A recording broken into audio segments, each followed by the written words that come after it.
Good morning, Apourv. How are you? Good morning, Adam. I'm doing fine. How are you? I'm good too. I'm good too. First of all, congratulations on your score and admit.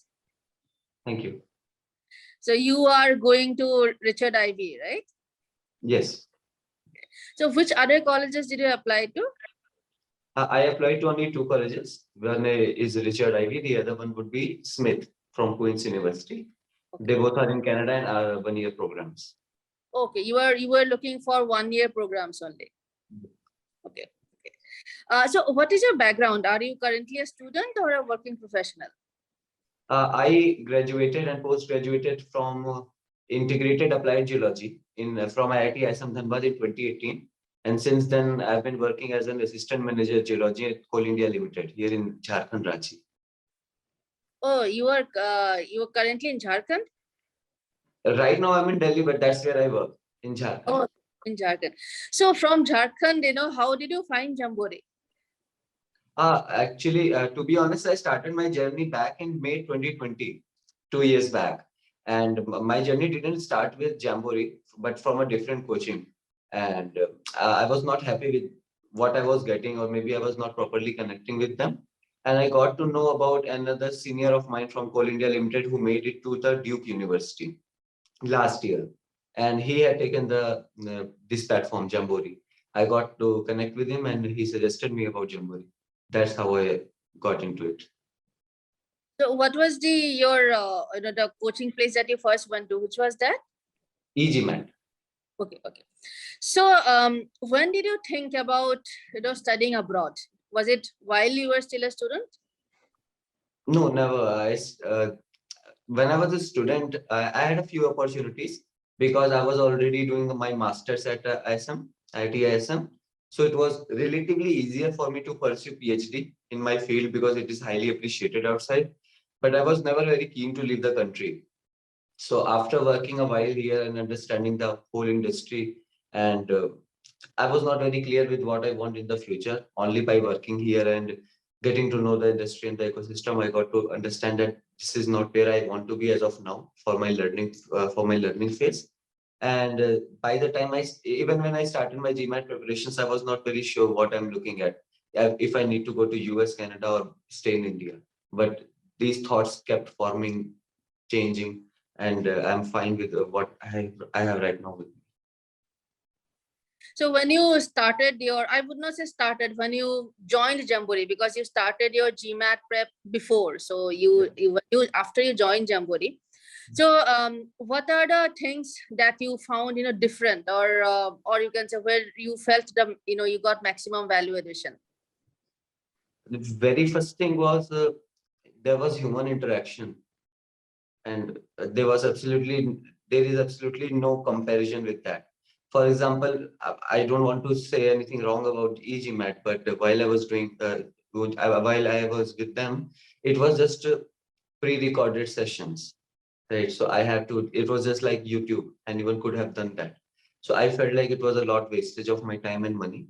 With Jamboree, first of all, it brought discipline because there were fixed class times according to our schedules.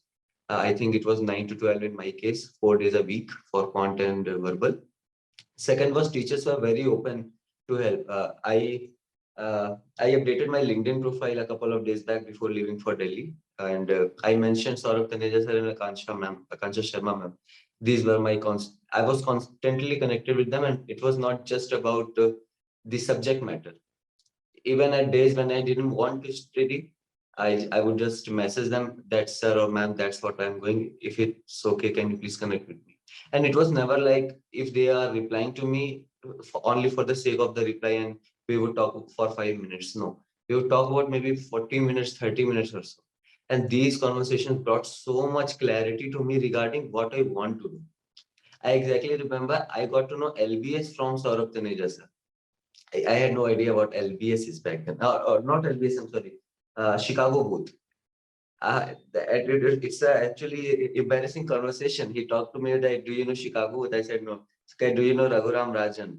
I was totally in a different mindset. I said, yeah, from roadies, right?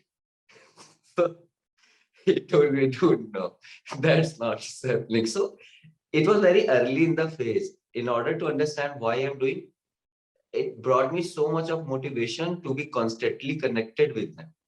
Because when I started, I was not looking myself doing something in a particular country, in a particular industry. So that motivation I was lacking. I was just doing a simple Asian mindset that I need to score good. That's all. But why I needed to score good, that's what came with the interaction with the teachers. That's one thing, discipline. We got into a WhatsApp class. That was not a possibility in eGMAT. I was just looking at the pre-recorded videos. So we made our own groups. We kept discussing whenever whoever was studying, whatever they were studying, we would give each other targets. So through this interaction, and I made a couple of friends from Microsoft and other industries, and I would ask them that why you want to leave, because it's a whole different industry. I work at Coal India Limited. So Right. understanding what's going on through all of them and what they're looking at, it kept bringing me a lot of clarity, and I thought I totally love Jamboree for it. The whole community, basically, whereas the community of students and teachers, everybody knowing, what, why, I mean, people don't take GMAT because they want to take GMAT. They take GMAT because they want to use it for a bigger purpose, to go for an MBA or MIM, so yeah, sometimes, as you rightly said, the students focus on just getting the score, not on the broader picture of why do I need the score, So yeah, so that is very important, and that somebody should do as early as possible. Then you can fine tune your preparation accordingly. So you ended up with a 700, right? Yes. That's a very good score. So are you happy with your score? That got me into IB, so I'm happy with my score. Of course, of course. So what are some of your experiences while taking the exam? Anything that you think that students will benefit from knowing? Okay. So I'm not very sure, but I think my experiences were totally kind of erratic. From MBA.com, all the exams that we had, I was scoring in the range of 740 to 760 constantly. But I stay in an area which is Orange Zone Naxalite area, and the nearest city is around 100 kilometers away. That is Ranchi. So I'm not working in Ranchi. I work 100 kilometers away from Ranchi. And there are no modes of communication. I don't have a car. We don't have a bus stand, auto stand, Ola, Uber, railway station. We don't have this here. So just to take an exam at the center, it was a very big challenge. I remember it was my fourth attempt when I got 700. I think fourth attempt. In July, during my third attempt, it was a rainy season, and a man kept coming into it asking for some money. During my exam, there were two students there, attendees. One was me, and someone else was there, and we kept saying that we are giving an exam. You might get us banned. Please leave. On the camera, it was on the camera. So I'm just saying, first of all, don't give yourself pressure of scoring for the first time, because in order to understand the whole interactive media, for example, whenever you are writing your essay, you might feel like the caps lock may be not working. This just might hit you, right? I remember, because after kind of failing in my first three attempts, I scored 680 in my first and third attempt, but I was not growing because three attempts and 680 still. So I remember Akansha ma'am told me, asked me which way I progressed through my exam. Is it quant first, verbal first? I told her quant first, because I constantly scored 51 and 15 quant. So I thought that, okay, let's start with quant. So she told me, I think you're getting anxious because you're always expecting something bad can happen, because that has happened to you. You have got internet connectivity issues there, and someone barging into the room, etc. Leave that from your mind, because you don't have power there. Just bring your anxiety down. Go with the other one. Start with your essay and everything. So in my last two attempts, that's what I did, and totally helped. First half an hour, I got told, my nerves got totally down. I was good with that. So I would just say what ma'am told me. It's one question at a time, not one exam at a time, one attempt at a time. That's all. Just take it one question at a time. That's all. These are some pitfalls of taking the GMAT in centers. In remote areas, right? Where, as you said, there are only two test takers, internet connectivity issues. So So I think, as far as possible, it's best if you take the centers, and they may be busy, it may be difficult to get dates, but take the exams in the tried and tested centers. I mean, if you take a flight also, it's better than taking it like 3 times. You end up spending more time, more amount of money also, right? So I think that's one thing from your experience. And actually, your faculty had briefed me also, after your like the whole journey about how your test centers impacted your scores in the first few attempts. So while you were preparing for the GMAT, yes, you talked about the whole advantage of having an entire community of like-minded test takers. But other than that, in terms of core concepts, or questions, study material, what was your experience? Oh, the first two books that we have, the red one and the blue one, they're amazing, amazingly maintained, amazing. I don't remember right now. There were a few things I wanted to add or edit, and I even kept discussing about that with my faculty members also. But these two books are amazing because I had just a little bit of idea about GMAT through eGMAT, so I knew I had a platform to compare it with, and it was just like open my mind. Thank you, you have me. I have you here.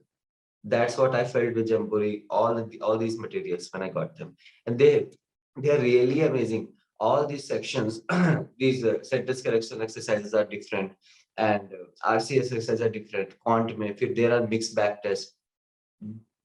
बहुत सही था. Believe me, I totally loved interacting with it. And can you please come again? What exactly was the question? To the same thing, that what was your experience with the content, and the way the faculty taught, so what was your experience with that, what is your feedback about that? Content was amazing. It's the content provided to us is very crisp. First of all, it's not like we have to fill in everything, which was actually significantly different than eGMAT. And it was more of focusing about the scoring in GMAT, that's all, and not about the grammar or the English grammar, which I found very good with Jamboree. The content is very crisp, very on the point, and easily accessible either through your internet or either through your hard. So, you in your area, you mentioned that you had internet.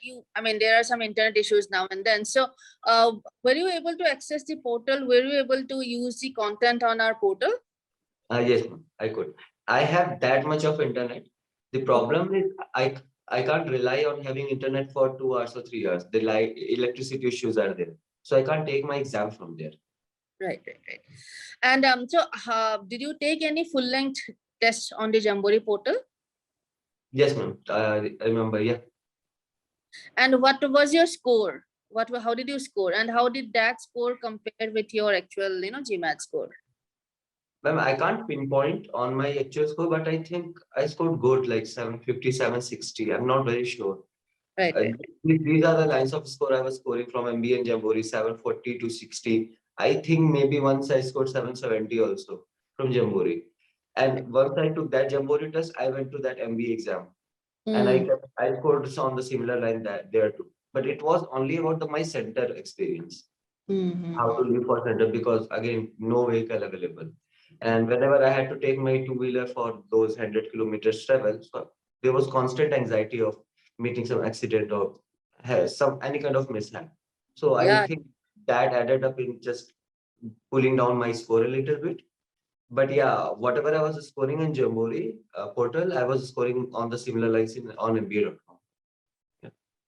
I think, riding a bike or two-wheeler for 100 kilometers, then writing an exam, I think 700 is massively commendable. I think had you taken it from a place like Delhi or Mumbai or any such place, I think you could have easily crossed a 750, there's not just the anxiety part, but no, I'm sure you would have been tired after driving a two-wheeler for 100 kilometers. I'm sure you'd be physically also tired. And then sitting for a 3.5 hour exam, not many people can pull it off, I guess. I remember my second attempt I tried, because on my first attempt it was 680. So I had this belief, okay, so I don't need to disregard this. It's a good score, nevertheless, 680. So I thought that, okay, let's put in some new work. And that was only because of Jamboree. When I had eGMAT, I did not even take an exam. I knew that this is not going to work and I'll lose my confidence if I take my exam right now. So on my first attempt, when I scored 680, I thought that if I put in some work, I might end up making it 730, 740. Then it will bring me some confidence. So I knew because of my first experience that I can't go to the center. It's too much challenging. And I took this online exam using my mobile hotspot. Did not work at all. Did not work at all. I started with the quant, 17 questions down, internet got down. That's there is a secured browser, so you can't minimize it, you can't cut it. My mobile was sitting a little bit at a little bit distance from me. I could not access my mobile because I thought that it might get me banned. It was already on silent, so I don't know who is trying to reach me out. Right. I could only listen to the proctor, and she could not listen to me. And almost for 2 hours that was happening. I did not leave my chair. I was just sitting right there, Right. expecting something to happen. And all of a sudden, when I got my mobile eventually, right, and I kept trying to do things, recording the video. And see, this is what I'm trying to do. My timing will be saved in this video. Right. Kindly, yeah. So I kept all this. The recording was for 17 minutes or so. And I Oh, requested the proctor to cancel the exam if that's a possibility, so that we can restart maybe tomorrow or some day later. And that was not a possibility. So that day, I think I scored 620, and that was the only exam I took at room, the only online exam. I right. know even whatever the centers have to offer, it's far better than being sitting in that room. Especially if you do not have a strong internet connection, and you, I mean, a student should not even attempt to take it from home, actually, you know.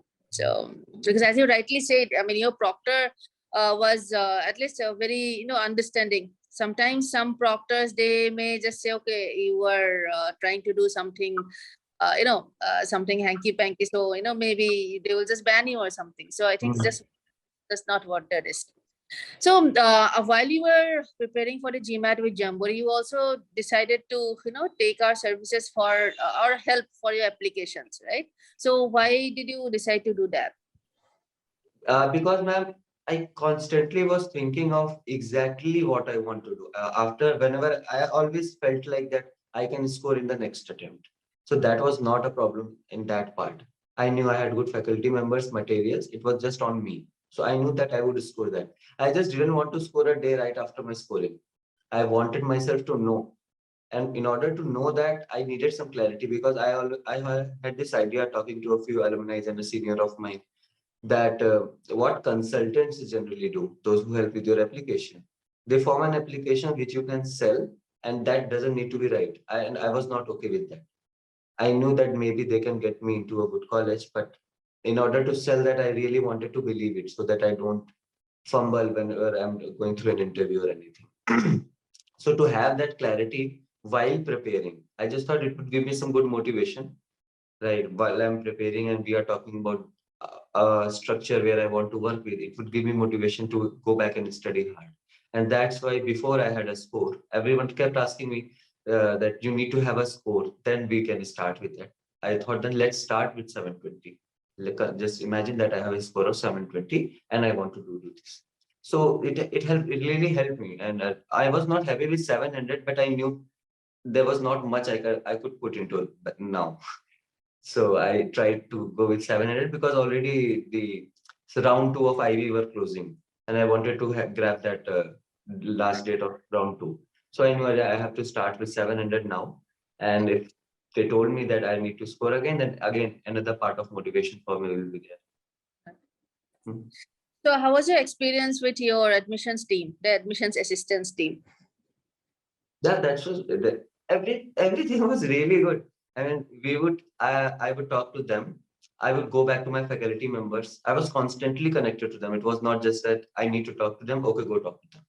Come back to me. Tell me how did you feel? Even after my selection, what we need to do. Don't just leave for IB yet. I asked. I remember Saurabh Taneja sir and Akansha ma'am, both of them, that I want to make sure that okay, I know IB is one of the best of Canada.